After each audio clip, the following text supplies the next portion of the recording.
Você considera que a sua identidade principal é a de filha de Deus? Aqui está Nancy DeMoss Wogemuth.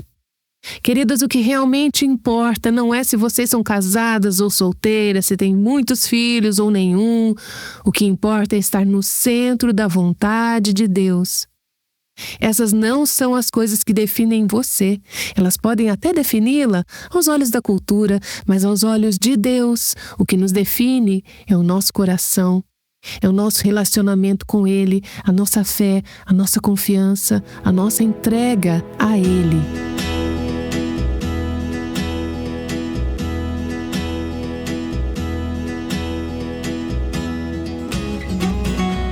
Este é o Aviva Nossos Corações, com Nancy DeMoss Wogemuth, autora de O Céu Reina, na voz de Renata Santos. A cada Dia das Mães, enquanto muitas mulheres estão celebrando, outras estão experimentando uma dor profunda, ansiando por um filho. Você passa por isso? Talvez você tenha perdido um filho e ninguém saiba disso. Você sofre em silêncio. Talvez você esteja orando para que o seu marido compartilhe do seu desejo de ter filhos. Talvez você tenha lutado contra a infertilidade. A Bíblia nos fala sobre uma mulher que entendia essa dor. Estamos olhando para a vida dela nesta série chamada A Oração de Ana e o Poder de Deus. Aqui está Nancy. Estamos examinando a vida de uma mulher do Antigo Testamento que recentemente se tornou minha personagem bíblica favorita. O nome dela é Ana. O nome dela significa graça. A história dela é uma história de graça incrível. A graça de Deus na vida dela e a graça de Deus em usar a vida dela para trazer graça a toda uma nação.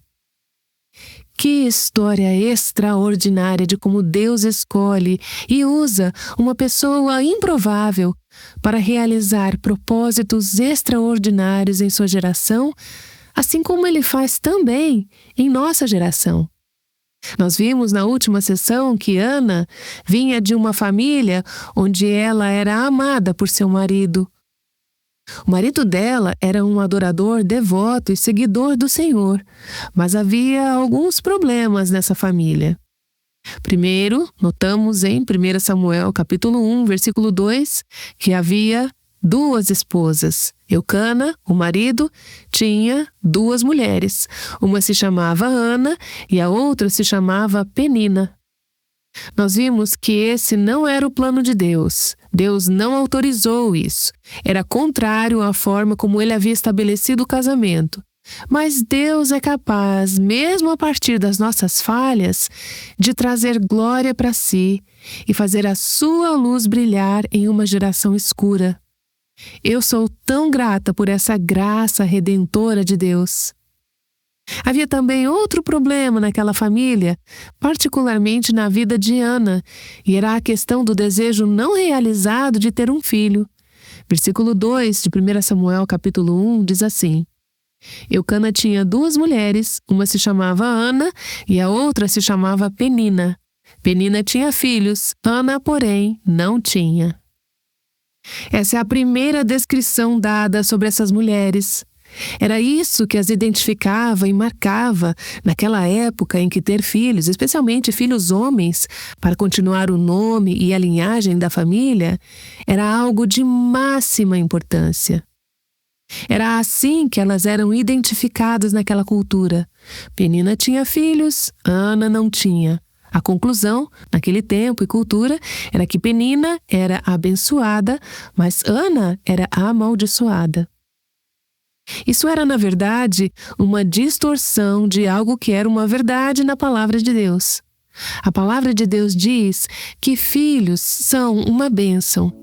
E nós lemos em diferentes momentos ao longo do Antigo Testamento que Deus disse ao seu povo: se vocês me obedecerem, eu os prosperarei. E uma das maneiras como os prosperarei será dando filhos a vocês.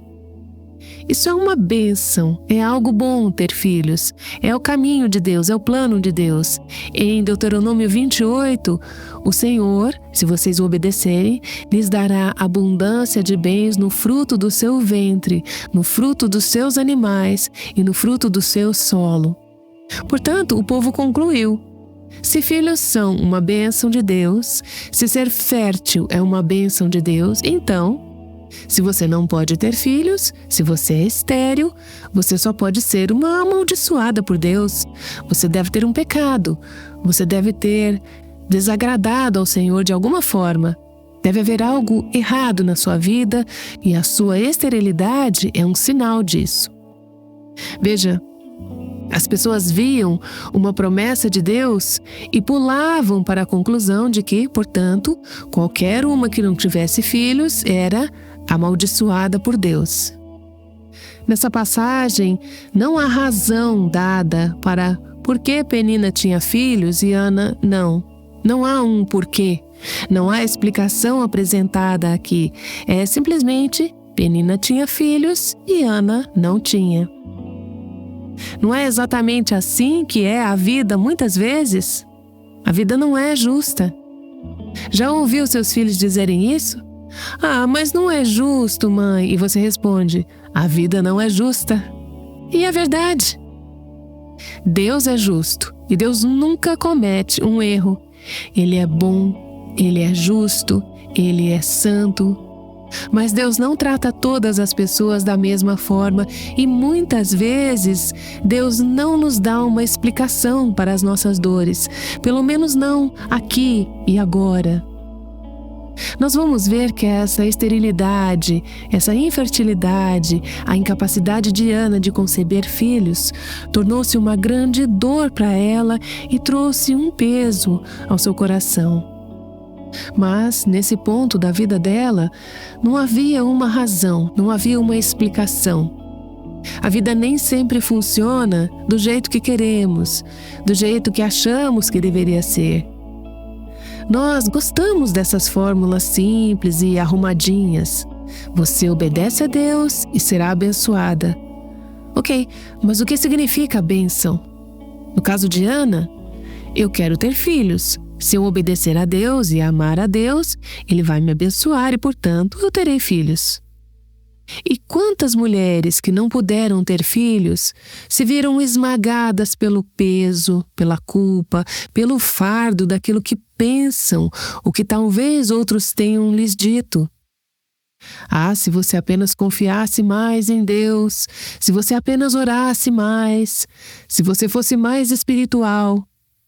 Ninguém diria assim, eu espero, mas muitas vezes não é isso mesmo que acontece em relação a anseios não realizados? Nós pensamos, se eu fosse mais piedosa, Deus realizaria meus desejos. Pode ser o desejo de um filho. Qual é o desejo que você tem, aquele que você quer desesperadamente e que nunca recebeu? É um filho? Talvez seja um marido. Não é errado ter anseios. Filhos são bons, maridos são bons. Não é errado desejar saúde. Não é errado desejar a capacidade de pagar as suas contas. O que o seu marido tem um trabalho suficiente para isso, ou, se você não é esposa nem mãe, que você tenha um trabalho que permita se sustentar. Não é errado desejar a salvação do seu marido, ou dos seus filhos, ou de outro ente querido, dos seus pais. Esses anseios não são errados. O que é errado é quando nos tornamos exigentes e dizemos: Senhor, o Senhor tem que realizar o meu anseio e o meu desejo agora. Eu te amarei e obedecerei se o Senhor realizar os meus anseios, se me der o que eu quero. Você pode estar obedecendo a Deus, você pode estar andando com Deus, você pode ser uma mulher piedosa e ainda assim ter áreas da sua vida que não parecem certas, que não se encaixam, onde os seus anseios não são atendidos. Havia, pelo que sabemos, uma mulher piedosa que não conseguia ter filhos e a sua rival, uma mulher cruel, a outra esposa, Penina, que tinha muitos filhos. Como você explica isso? Sabe de uma coisa? Nem tente. Não conseguimos explicar. Não faz sentido Deus abençoar alguém que não é nem um pouco espiritual com muitos filhos e dar a você dor, sofrimento ou até mesmo dar filhos e depois levar um ou mais deles. E daí vem a pergunta: o que foi que eu fiz? Onde foi que eu errei? Esse pode ser o pensamento. Às vezes, os atos de Deus em nossas vidas e nossas escolhas não parecem consistentes com a palavra de Deus e os caminhos de Deus. Você volta a Deuteronômio 28 e diz: está prometido que se obedecermos a Deus, Ele nos abençoará, Ele nos fará prosperar, Ele nos fará férteis. Às vezes, Deus age de maneiras que não parecem consistentes com a sua própria palavra. Isso acontece apenas porque estamos olhando de uma perspectiva muito limitada, finita. Não temos o quadro completo. Não sabemos o que Deus está fazendo e o que precisamos reconhecer é que a sua vida, com seus anseios não atendidos, faz parte de uma história maior, faz parte de um plano maior. Eu disse a alguém outro dia que me sinto como um girino dentro do grande plano e dos propósitos de Deus. Mas nós nos tornamos tão egocêntricas que começamos a pensar que a história é sobre nós, é a nossa história. Não é a sua história, é a história de Deus que Ele está escrevendo e revelando neste mundo, e Deus nos chama a estarmos dispostas a ter apenas um papel pequeno nessa história de redenção, nessa história da fama de Deus, de seu nome sendo conhecido no mundo, de sua glória sendo manifesta na terra e da glória do Senhor cobrindo a terra como as águas cobrem o mar. É isso que Deus está fazendo. E Ele pergunta: você está disposta a ter apenas um pequeno papel nisso? Está disposta a ser descartada? Está disposta a ser incomodada?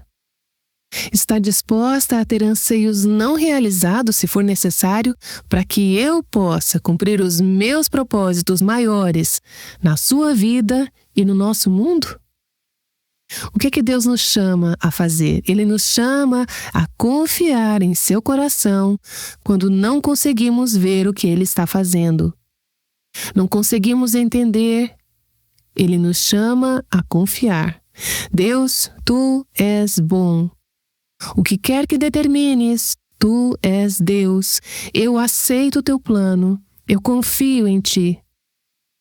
Ele nos chama a nos render, a nos submeter, a abrir mão do controle e a nos render à Sua vontade conforme Ele a revela em nossas vidas.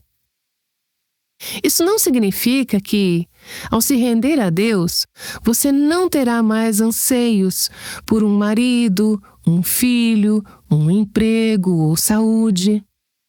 Significa que você continua entregando a dor, o anseio, o desejo não atendido. Você continua oferecendo a sua situação a Deus como um sacrifício. Isso significa não apenas confiar e se render, mas encontrar o seu lugar no plano de Deus. Você pode não enxergar isso agora, assim como Ana, neste ponto da história, não fazia ideia do que Deus estava preparando. Entenda, Deus estava preparando um plano para a sua nação, Israel, e Ana só conseguia pensar na sua pequena parte desse plano. Tudo que ela via era que não tinha filhos, e ela os queria desesperadamente. O que ela não podia ver é que havia um plano em andamento. Deus tinha um plano, um propósito. Deus estava em missão. Deus estava orquestrando os acontecimentos do planeta, incluindo a pequena parte dela nisso, para trazer glória a si mesmo. Espero que você permaneça conosco durante toda essa história, enquanto ela se desenrola, porque não dá para captar tudo em uma única sessão. Você vai perceber o que Deus tem trabalhado no meu coração nos últimos dias, enquanto eu tenho estudado essa passagem. Há uma história aqui, há um plano, há um propósito, há um programa. Deus está por trás de tudo. E Ana vai acabar percebendo que até mesmo a sua infertilidade fazia parte desse plano. A decepção dela, seus anseios não realizados faziam parte desse plano. E quando a história estiver completa, contada até o fim, e você se levantar e puder ver o quadro completo, olhando de cima, aquilo de que antes só conhecia em parte, você dirá: "Ah, sim, era isso que Deus estava fazendo?" Então você dirá: "Sim, Senhor, o que o Senhor fez é bom." Você já me ouviu dizer isso antes. Alguém disse que a vontade de Deus é exatamente aquilo que eu e você escolheríamos se soubéssemos o que Deus sabe. Nós não sabemos o que Deus sabe. Se soubéssemos, seríamos Deus. Deus nos desafia a receber e abraçar o seu plano, a sua vontade, o seu tempo para essa fase da nossa vida, seja ela qual for. Vimos então que Ana era estéril. Ela não podia ter filhos. Isso já era difícil bastante, mas, para piorar, ela ainda tinha que lidar com a fertilidade, a extrema fertilidade da sua rival, Penina. Penina não apenas tinha filhos, mas, de acordo com o versículo 4, ela tinha filhos e filhas. Isso significa pelo menos 4 filhos. Veja só a situação de Ana. Além de não poder conceber filhos, vivia na mesma casa com uma mulher extremamente fértil. E aí vinha a comparação inevitável entre as duas mulheres, não só na mente delas mesmas, mas também na mente das outras pessoas que observavam. Era como o sal sendo constantemente jogado na ferida de Ana. Já era doloroso não poder ter filhos, mas estar o tempo todo diante de uma mulher que parecia estar sempre gerando filhos, isso era devastador.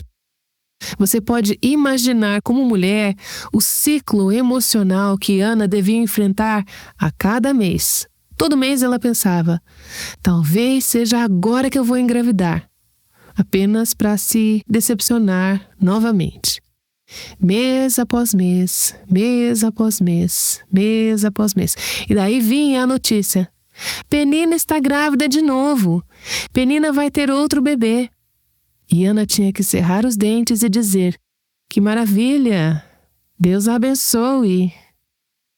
Você quer ficar feliz por ela, e algumas de vocês que não puderam ter filhos ou que não puderam por um tempo, sabem como é ouvir sobre outras mulheres da sua idade tendo filhos, muitos filhos, e você quer se alegrar com elas, mas é difícil. A fertilidade delas te obriga a encarar a sua própria infertilidade.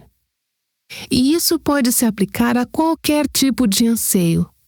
Pode ser uma mulher solteira, enquanto todas as amigas estão se casando e aquilo que você deseja tanto não acontece para você, mas acontece para outras ao seu redor.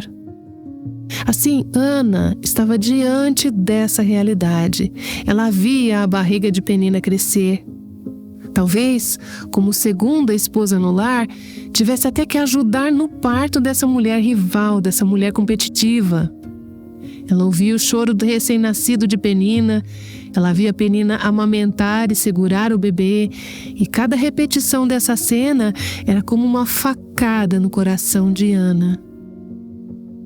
É como mulheres solteiras que passam o verão inteiro indo a casamentos e dizendo: eu estou muito feliz por todas essas pessoas que estão se casando, mas e eu? Por que isso não acontece comigo? Você se alegra por elas, mas há uma ferida em você, a comparação. Assim estava Ana, com o coração de mãe, mas com braços vazios, vez após vez após vez.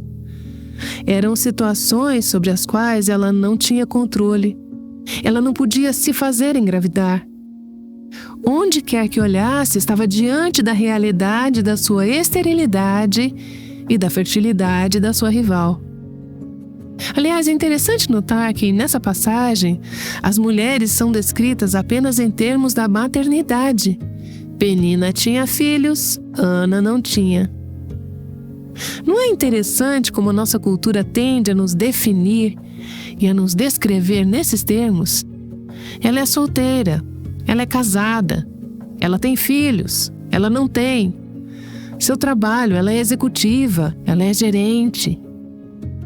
Queridas, não é o fato de você ser casada ou solteira, ter muitos filhos ou nenhum, ter um emprego bem remunerado ou nenhum, estar trabalhando em casa ou fora de casa, se for a estação da vida para isso, não são essas coisas que te definem. Podem até defini-la aos olhos da cultura, mas aos olhos de Deus, o que nos define é o nosso coração, é o nosso relacionamento com Ele, a nossa fé, a nossa confiança, a nossa rendição a Ele. São questões do coração. E é isso que também precisamos ter cuidado ao definir outras pessoas, para não colocá-las em caixinhas e dizer, é isso que ela é. Mas olhar mais fundo, até o coração. O versículo 4 de 1 Samuel, capítulo 1, nos diz: no dia em que Eucana oferecia o seu sacrifício, ele dava porções deste a Penina, sua mulher, e a todos os seus filhos e filhas. Isso se refere às peregrinações anuais, quando Eucana levava sua família a Siló, onde o tabernáculo estava localizado na época. Eles adoravam a Deus, ofereciam sacrifícios, e como Deus havia prescrito na lei do Antigo Testamento, depois de oferecerem ofertas pacíficas e ofertas de gratidão, seguiam-se as refeições de comunhão, em que os adoradores comiam uma parte do que havia sido sacrificado. Era uma forma de comunhão, era uma festa de amor, era um tempo em que se assentavam juntos para participar da refeição com base no sacrifício que haviam feito. Era para ser um momento de alegria e celebração, centrado na adoração e nas festas do Senhor. Então, no dia em que Eucana oferecia o seu sacrifício, ele dava porções deste a Penina, sua mulher, e a todos os seus filhos e filhas. A Ana, porém, dava uma porção dobrada. Nós não sabemos exatamente o que a palavra dobrada significa aqui. Algumas traduções dizem uma porção digna. Não é um termo claro, mas o que fica claro é que ele cuidava de Ana, que a honrava de alguma forma. E o texto diz, porque ele a amava, mesmo que o Senhor a tivesse deixado estéril. Aqui está uma mulher que tinha um marido que a amava. Ela era cuidada, suas necessidades estavam supridas, ela fazia parte de uma família que adorava o Senhor. Ela tinha muito, mas não tinha a única coisa que realmente queria. Não é assim conosco também? Temos tanto, mas acabamos obcecadas, como Ana, justamente por aquilo que Deus não nos permite ter, por razões conhecidas apenas por Ele. E aqui está a razão pela qual precisamos enxergar a soberania de Deus nisso. É por causa da última frase do versículo 5. Eucana amava Ana, mesmo que o Senhor a tivesse deixado estéril. Por que Ana não tinha filhos?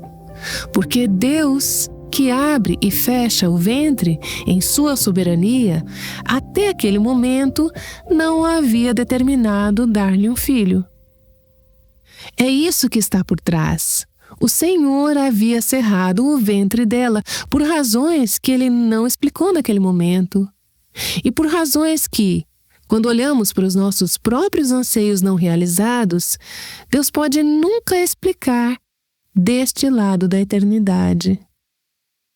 Nós precisamos chegar ao ponto de entender que Deus não nos deve explicações. Ele é Deus. E se Ele quiser dar a você um marido, bendito seja o Senhor. Se Ele quiser dar filhos, Bendito seja o Senhor, receba-os como presente de Deus. Se Ele quiser dar saúde, se quiser dar recursos financeiros suficientes para aquilo que você acha que precisa, bendito seja o Senhor por isso.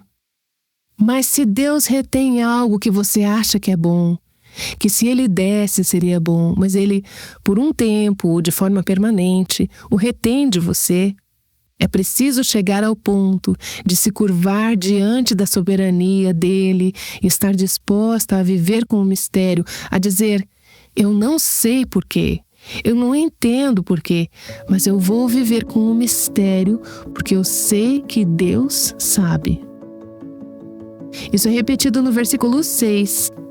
O Senhor a tinha deixado sem filhos. Eu creio que isso está em destaque de propósito. É Deus quem abre e fecha o ventre. É Deus quem é soberano nessas questões de vida, de morte, de nascimento. Todas essas coisas pertencem ao Senhor. E conforme continuamos nesse texto, veremos que Ana finalmente chegou ao ponto de se render à soberania. Mas isso só aconteceu depois de uma luta longa e intensa. Você pode lutar, mas mais cedo ou mais tarde, se você deseja intimidade com Deus, precisa chegar ao ponto de erguer a bandeira branca, parar de reclamar, exigir, insistir e dizer: Deus, Tu és Deus. Eu aceito a Tua escolha soberana, a Tua decisão soberana nesse assunto. Qual é o ponto da sua vida em que Deus, em sua soberania, determinou algo diferente do que você teria escolhido? Deixe-me perguntar: você consegue olhar para situações passadas da sua vida, em que algo que você queria muito, e hoje agradece ao Senhor por Ele não ter te dado naquele momento? Você consegue ver agora o que não conseguia ver antes? Que Deus reteve aquilo por misericórdia, graça e amor, que Ele tinha um plano, que Ele tinha um propósito, e agora isso está claro para você?